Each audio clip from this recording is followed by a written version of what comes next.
La problématique du salaire de l'ancien président de la République a refait surface. L'épouse de Joseph Kabila a fait des révélations. Son mari n'a plus touché son droit depuis 2020, date de la fin de la coalition FCC Cash.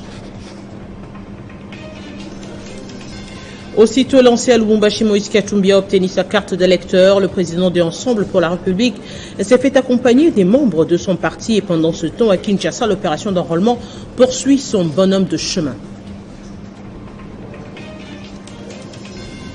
Donald Trump, bientôt de retour sur Facebook et Instagram. L'ancien président des États-Unis d'Amérique a été écarté après l'assaut du Capitole et son retour est annoncé par la plateforme Meta.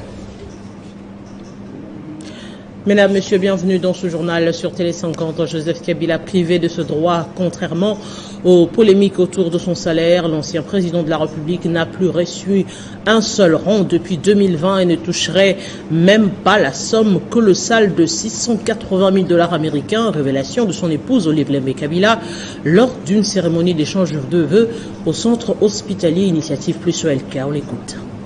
Je mets quiconque en défi de m'éprouver depuis quand ils ont signé ces salaires de 680 000. Je commence à les chercher, moi. Puisque tellement que j'entends qu'on en parle. Je commence à les chercher. Je mets quiconque en défi de m'éprouver, de me produire les documents, par exemple, depuis 2020, de me produire les documents où on a signé ce salaire de 680 000 que mon époux aurait reçu. Quel nenni? Rien.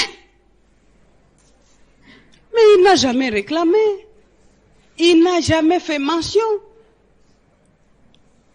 Mais moi, personnellement, j'en fais mention parce que, malgré que lui ne le réclame pas, vous imaginez quelle magie est-ce que je peux opérer si j'ai 680 000 chaque mois entre mes mains pour le bien-être de mes compatriotes?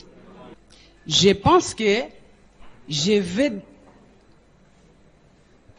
comme c'est une nouvelle année, je vais entamer des recherches et faire des démarches pour savoir où sont passés les 680 000 de mon époux pendant des années, que l'on crie tout le temps sur les toits, comme s'il les recevait quelque part, et essayer de les récupérer, puisque c'est son droit constitutionnel.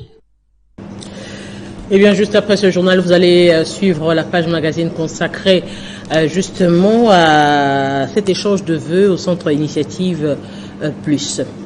À Béni, explosion de la cellule Ma Campagne dans le petit marché. La thèse de la bombe s'est confirmée après le témoignage du jeune garçon qui travaillait au moulin. Heureusement, le moulin n'a connu aucun problème, le moteur non plus. Dans la même soirée, le lieu a été bouclé par la police en attendant les enquêtes malicieuses. Bilan de l'explosion, 18 blessés. On écoute les précisions de l'armée. Hier, aux alentours de 18h40, heure locale, il y a un papa qui est venu à ce moulin qui se trouve derrière moi et trouvant deux machinistes. Le premier machiniste était en train de travailler là à l'intérieur et le deuxième était à l'extérieur. Le papa est venu avec un colis contenant des cossettes de manioc, comme pour faire moudre ça. Et c'était l'activité principale que nos amis ici exercent. Mais malheureusement, ce monsieur était un membre effectif du mouvement terroriste ADF-MTM. Dans ces sachets, il se trouvait une bombe explosive, c'est-à-dire ce que nous, dans notre terme, nous appelons EEI, donc engin explosif improvisé. Laissant les sacs auprès du deuxième machiniste, il a promis qu'il devrait rentrer parce qu'il a oublié quelque chose. C'est quelques minutes après son départ que le pire est arrivé. Le président du Sénat, Modeste Bahati Lukwebo, a eu une séance de travail avec une forte délégation du Forum des parlementaires de la Conférence internationale de la région de Grand Lac, conduite par le président du Sénat du Kenya, Amason Kingi. Objectif, s'enquérir du fonctionnement de cette institution à RDC, siège du secrétariat général de cette institution. Cette délégation est venue s'enquérir du fonctionnement de cette institution en République démocratique du Congo, siège du secrétariat général du Forum des parlementaires de la CIRGL, afin d'évaluer les besoins avant l'assemblée plénière prévue au mois de mars prochain à Juba, au Soudan du Sud.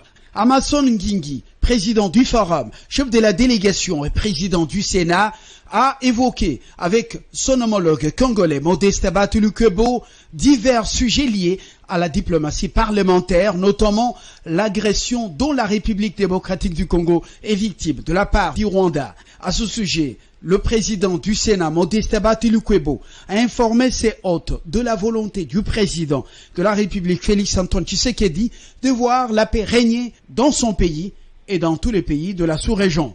Modeste Bahati Lukwebo a assuré ses hôtes que son pays reste ouvert à une coopération gagnant-gagnant avec tous les pays du monde et dans plusieurs domaines.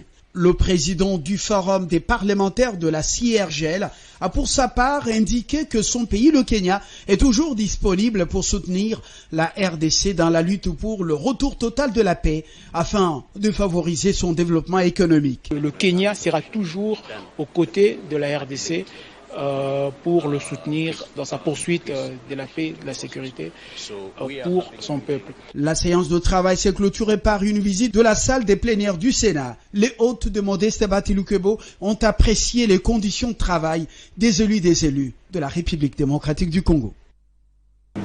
Enrôlement des électeurs, Moïse Katumbi a obtenu sa carte ce jeudi à Lubumbashi, un jour après le lancement de l'opération. Dans cette deuxième ère, le leader d'ensemble a été accompagné de ses lieutenants, y compris les ministres qui ont récemment démissionné du gouvernement. Il ne s'agit pas d'un enrôlement comme les autres, parce qu'autrefois, allié de Félix Tshisekedi, Moïse Katumbi s'est catégoriquement désolidarisé de ce dernier et a annoncé dans la foulée sa candidature à la présidentielle de 2023.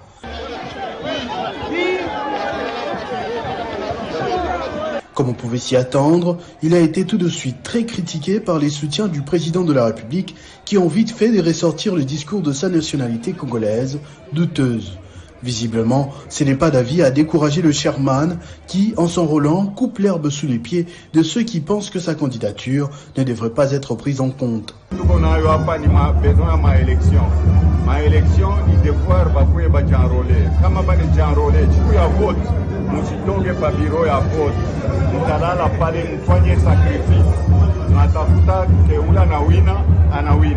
À part Moïse Katumbi, autrefois proche de Félix Tshisekedi, Délice Sanga aussi a annoncé sa candidature à la présidentielle de 2023.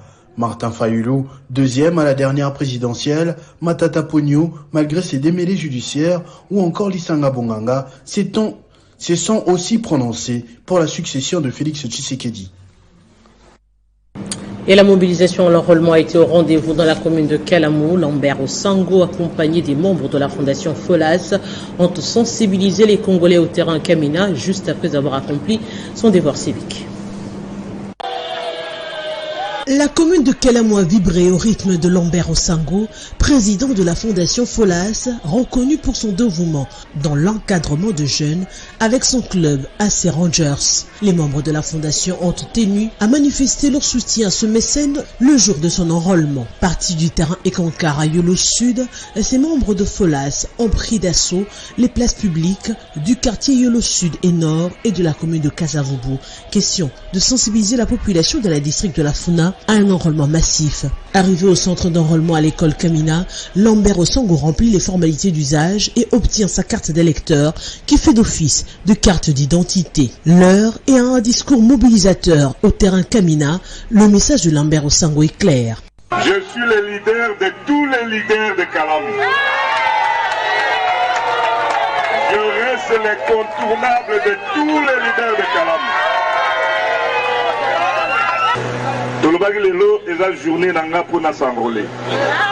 Namoni ba mama ba papa bilenge ba iko accompagner nga esalinga esengo makasi. Mais ezana mutu moko ba ponaka bango mibalete ezara moko ezana ni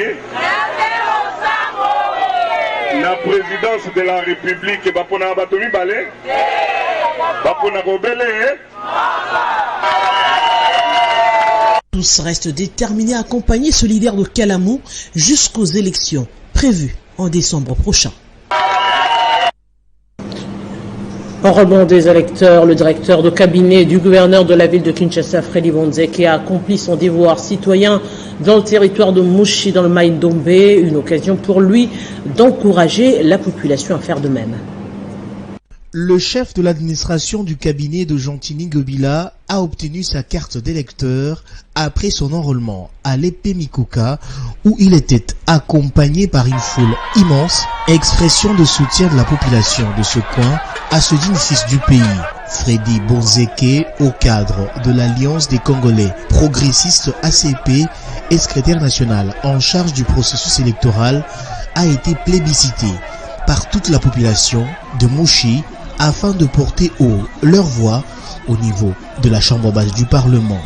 En réaction à la demande de sa base, le secrétaire national en charge du processus électoral de l'ACP et président national de l'ASBL, Mouchi d'abord, a rappelé que l'enrôlement est un devoir civique.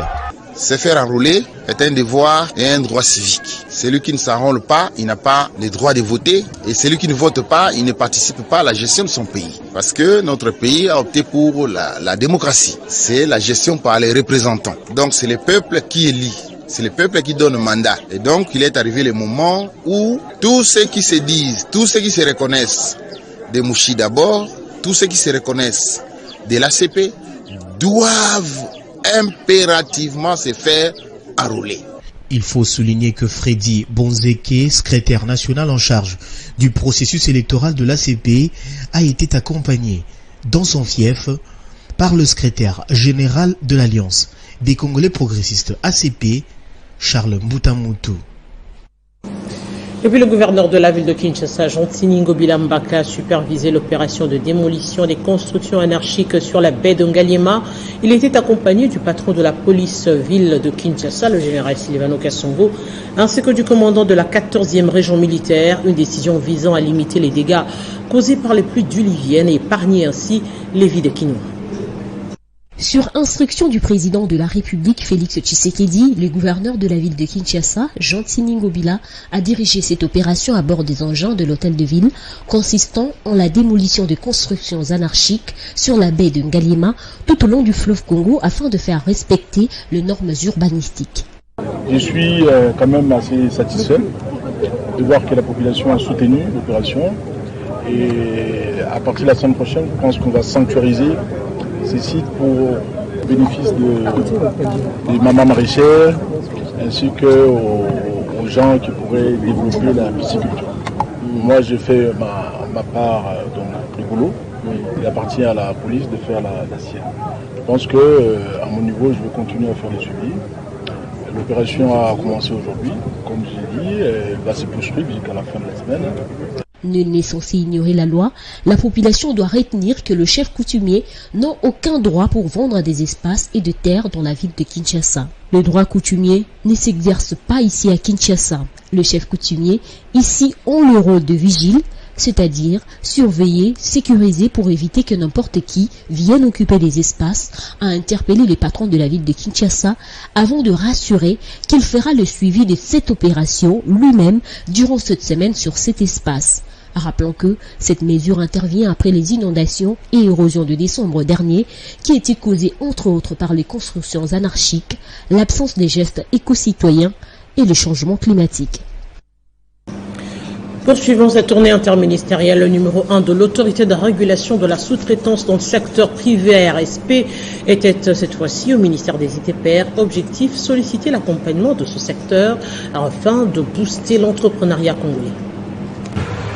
Le directeur général de l'autorité des régulations de la sous-traitance dans le secteur privé en RDC, l'honorable Miguel Katam-Kachal, a été reçu par le ministre d'État en charge des infrastructures, travaux publics et reconstruction, Alexis Guissaro. Cet entretien a principalement porté sur l'interaction entre son secteur et la sous-traitance. Plusieurs questions ont donc été abordées, dont celle relative à la signature de contrats en matière d'infrastructures entre l'État et les entreprises sous-traitantes ayant un actionnariat congolais.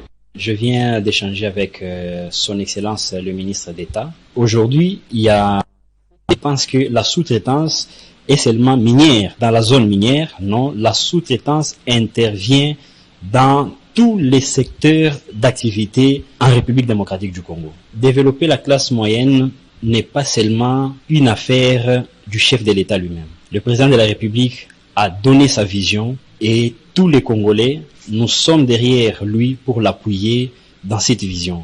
Le DG de la RSP a profité de l'occasion pour inviter les Congolais à soutenir la vision du chef de l'État, Félix-Antoine Tshisekedi Tshilombo, pour les développements de la classe moyenne, en faisant la promotion de la loi qui favorise bien entendu les nationaux à participer dans la chaîne de valeur de leur pays. Développer la classe moyenne, ça n'a pas commencé seulement en République démocratique du Congo, ça existe déjà dans d'autres pays où nous avons vu la naissance des milliardaires. C'est au travers cette même loi. À noter que le numéro 1 de la RSP en RDC veut impliquer toutes les autorités concernées par la sous-traitance afin de booster l'entrepreneuriat local. Et profitant de sa mission officielle dans le Haut-Katanga, le Premier ministre a accordé quelques audiences aux différentes structures sociales. Jean-Michel Samaloukonde a reçu au gouvernorat de province tour à tour les chefs coutumiers, la Fondation katangaise et les partis politiques membres de l'Union sacrée.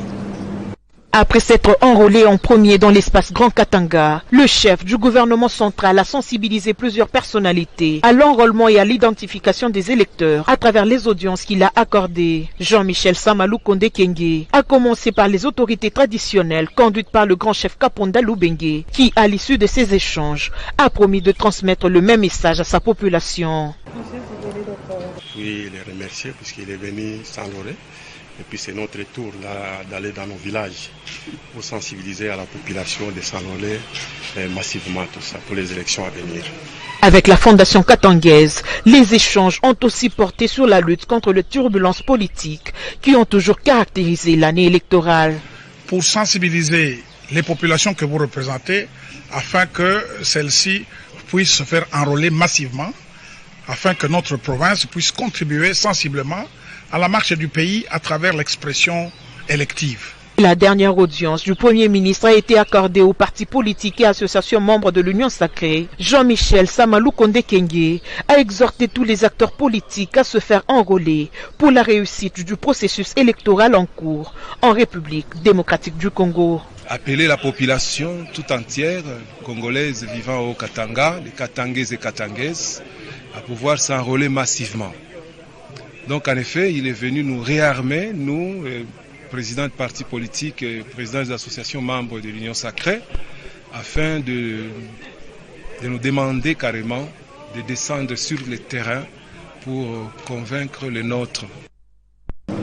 Toujours dans le Katanga, aussitôt regagné Lubumbashi après son séjour quinois où il a été implanté son parti politique, le président de la Vision Fachi Rénové, Kalimboui, a rassemblé les cadres et militants de son parti pour prêcher le processus électoral.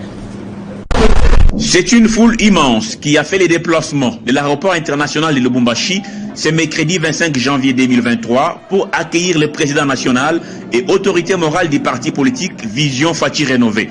Kalimboui revient de Kinshasa pour implanter le parti et entreprendre des contacts en vue des échéances électorales de décembre 2023. Ces soldats politiques de Félix Tshisekedi a communié avec les cadres et militants de son parti jusqu'à la sortie de l'enceinte de l'aéroport. Le long cortège de la VFR a emprunté les grandes artères du centre-ville de Lubumbashi jusqu'au siège local du parti. Sur place, Kalimboui, très connu ici sous le surnom de Yumayako, a lancé un message d'éveil de conscience de la population congolaise afin qu'elle s'approprie le processus électoral en cours.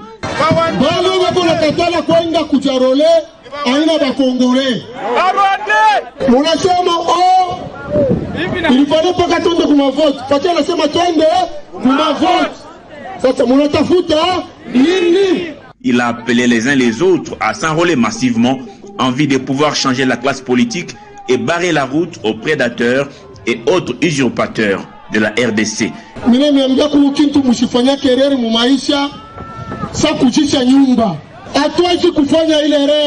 Il en appelle au soutien au chef de l'État en vue de garantir la pérennité du processus de développement déjà amorcé au pays.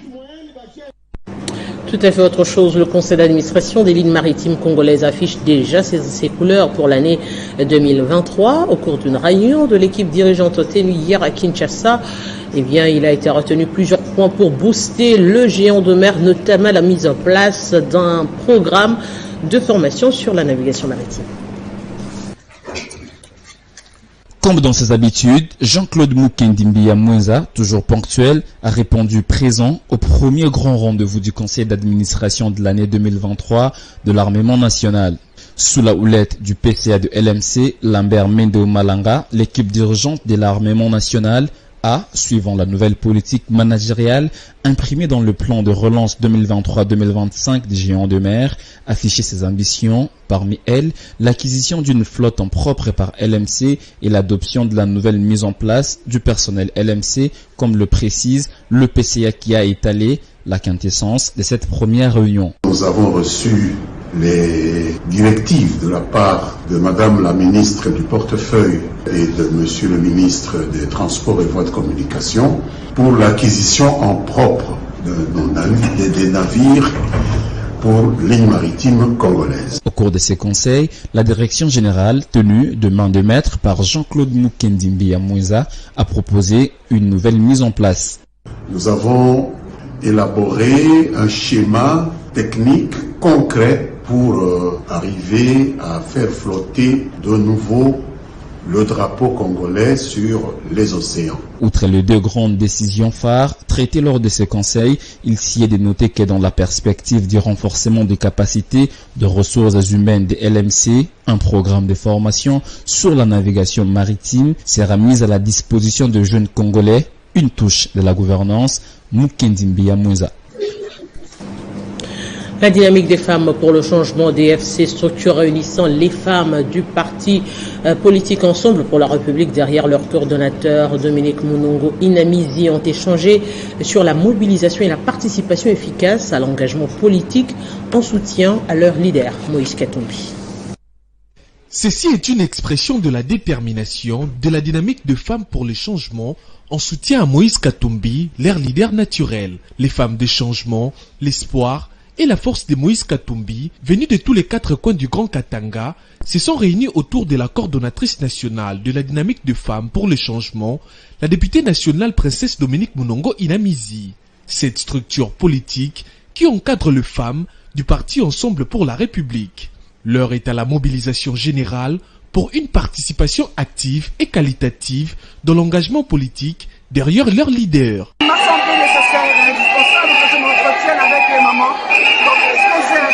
Aux enjeux de leur... Là, nous sommes en 2023 et les femmes ne doivent pas rester en reste. Donc les femmes, nous avons souhaité parler aux mamans qu'elles comprennent qu'elles doivent s'impliquer, qu'elles doivent s'engager en politique de façon visible. Rien sans les femmes, des formations seront organisées pour outiller davantage les femmes d'Ensemble pour la République afin de les rendre compétitives sur la scène politique pour un réel changement. La machine expressive et mobilisatrice de la dynamique de femmes pour les changements, DFC en sigle, tourne en plein régime, rassure Lélie de Louboudi, la princesse Dominique Munongo Inamizi. Et la Fédération du Lualaba du Conseil national de la jeunesse a organisé une conférence qui a abordé plusieurs questions de société allant de l'économie au droit et bien sûr la politique. L'objectif de son président Séraphin Kassaji est de rendre la jeunesse lualabaise la plus compétitive possible sur le marché de l'emploi.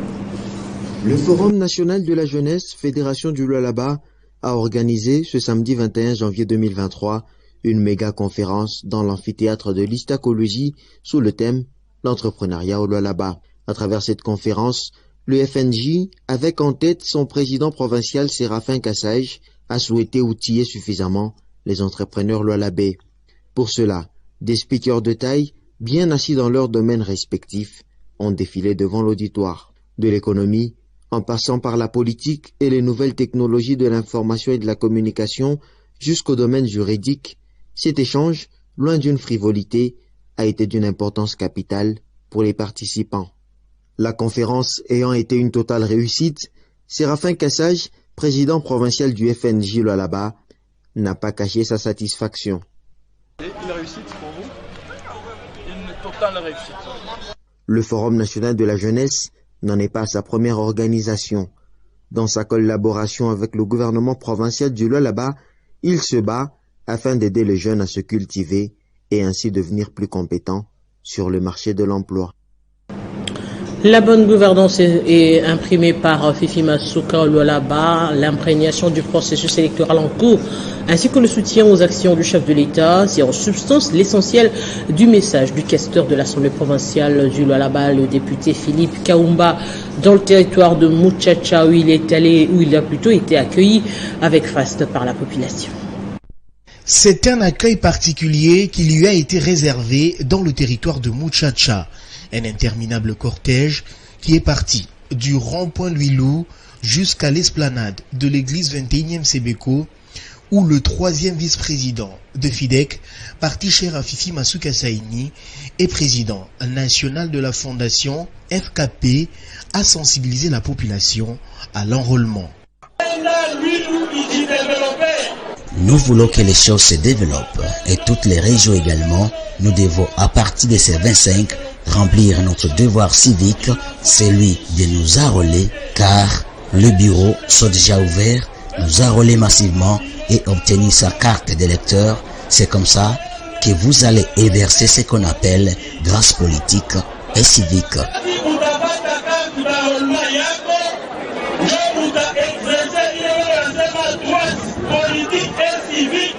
Par ailleurs, le député Kaumba Philippe a expliqué dans son speech l'importance d'avoir beaucoup d'enrôlés tout en mettant en exergue la bonne gouvernance imprimée au Lualaba par la gouverneure Fifi Masuka Saini sous le leadership du changement mené par Félix Antoine Tshisekedi, président de la RDC. Des actions sociales sont menées à l'image du transformateur donné au quartier Kabila, dont du député Philippe Kaumba. Et dans le Kwilu, les patients de l'hôpital de référence de Kazamba, dans la ville de Kikwit, eh bien, nous sommes effectivement dans la province de Kwilu, peuvent pousser un ouf de soulagement grâce à une assistance, un don de Gauthier Giganda qui a offert à ces centres hospitaliers un lot important de matelas. Paul a sémé, Apollo a arrosé, mais c'est Dieu qui faisait croître. Cet adage biblique se concrétise encore aujourd'hui par ces gestes salvateurs de maître Gauthier Giganda à la maternité de Ingade, dans la commune de Kazamba. Nous sommes dans la ville de Kikwit. Dans cette maternité, maître Gauthier Giganda vient de remettre un lot important de matériel, notamment des lits et de matelas, pour permettre à ses frères et sœurs de Kikwit, et plus particulièrement ceux de Kazamba, et qui lui ont vu naître et grandir, de vivre les effets de la modernité après la construction de cette maternité moderne par le gouvernement provincial de Kwilu que dirige le gouverneur Willy Chundala. La cérémonie de remise de ces dons a eu lieu en présence de quelques hauts placés de la province, notamment quelques ministres provinciaux, le médecin-chef des Kikwit Sid et tant d'autres. Dans leur speech, tour à tour, tous ont salué la bravoure de maître Gauthier Giganda pour ses gestes louables. Et de sa part, les donataires en langue locale a signalé et que c'est son amour propre envers ses frères et sœurs qui lui a d'abord, en tout premier lieu, amené à poser cette action. Je voudrais remercier le gouverneur Nabet Willy Chundala Sang. Moi je suis sûr de mettre une union sur avec tout ça. Surtout la contrée à Kazamba. Ce que tout Kazamba lui porte à cœur, à la fin de cette cérémonie si petite mais très significative,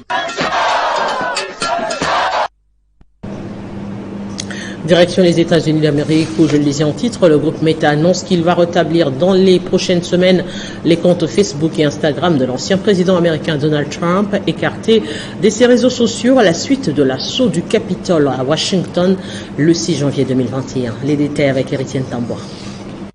Le géant de réseaux sociaux Meta a annoncé mercredi 25 janvier qu'il allait, dans les prochaines semaines, mettre fin à la suspension des comptes de Donald Trump sur Facebook et Instagram, 2 ans après l'exclusion de l'ancien président américain à la suite de l'assaut du Capitole. Le républicain candidat à la présidentielle de 2024 avait été exclu du réseau social le 7 janvier 2021 alors qu'il était encore au pouvoir pour avoir encouragé ses partisans lors de l'attaque du Congrès à Washington la veille. Cette décision sans précédent avait été imitée à l'époque par la plupart des réseaux sociaux grand public dont Twitter. Avant la concrétisation de la promesse sur le rétablissement des comptes Donald Trump sur Facebook et Instagram, l'entreprise Meta prévient. Cela ne signifie pas qu'il n'y a pas de limite à ce que les gens peuvent dire sur notre plateforme. Quand il y a un risque de préjudice dans le monde réel, un risque élevé qui justifie une intervention de Meta dans le débat public, nous agissons. En juin 2021, Facebook avait décidé que l'exclusion durerait 2 ans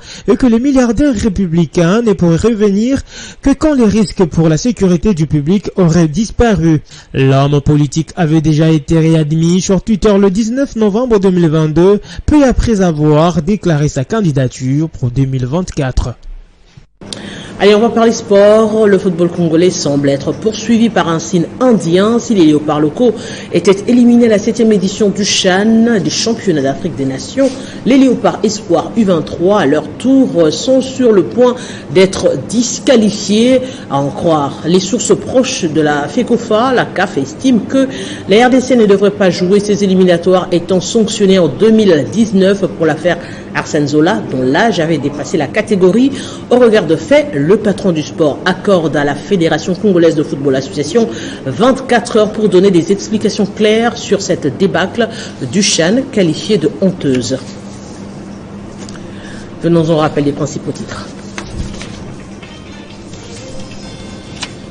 La problématique du salaire de l'ancien président de la République a refait surface. L'épouse de Joseph Kabila a fait des révélations. Son mari n'a plus touché son droit depuis 2020, date de la fin de la coalition FCC Cash.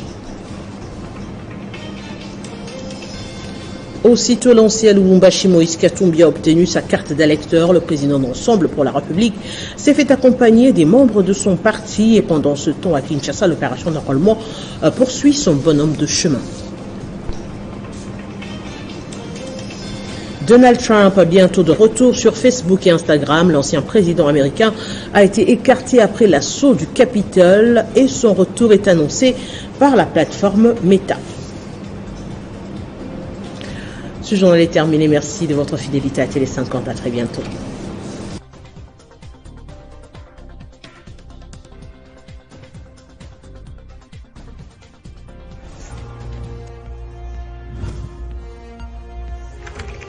L'actualité reste en continu.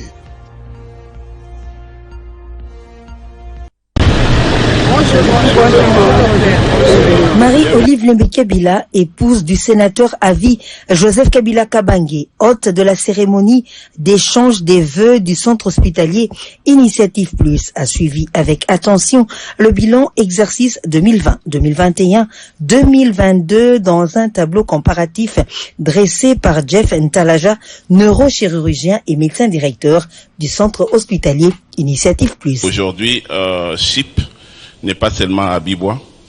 Nous avons 2 autres entités en ville, à Kio et à Flamboyant.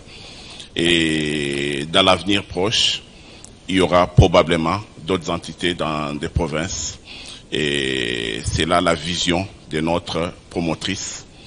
Et c'est pourquoi, pour nous, c'est un grand honneur qu'elle vienne chaque année participer avec nous ce moment d'échange de vœux. Et éventuellement aussi voir ce que vous tous ici présents faites pour que cette institution aille de l'avant.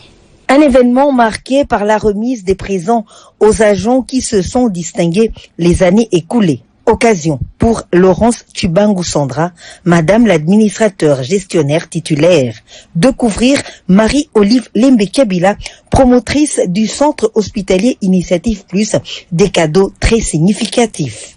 Très émue pour cette considération, Marie-Olive Lembe Kabila, avant d'entamer son discours, a sollicité 1 minute de silence en mémoire des victimes des atrocités dans la partie est du Congo démocratique, tout en levant l'équivoque sur certains sujets d'actualité, dont les $680 000 américains de rémunération attribués faussement à son époux, le sénateur à vie Joseph Kabila Kabange. Souvent on entend, on nous envoie des messages, on menace certains de personnel de SHIP en disant vous, attendez, votre maman là vous allez voir, donc au Kanga hôpital ouana.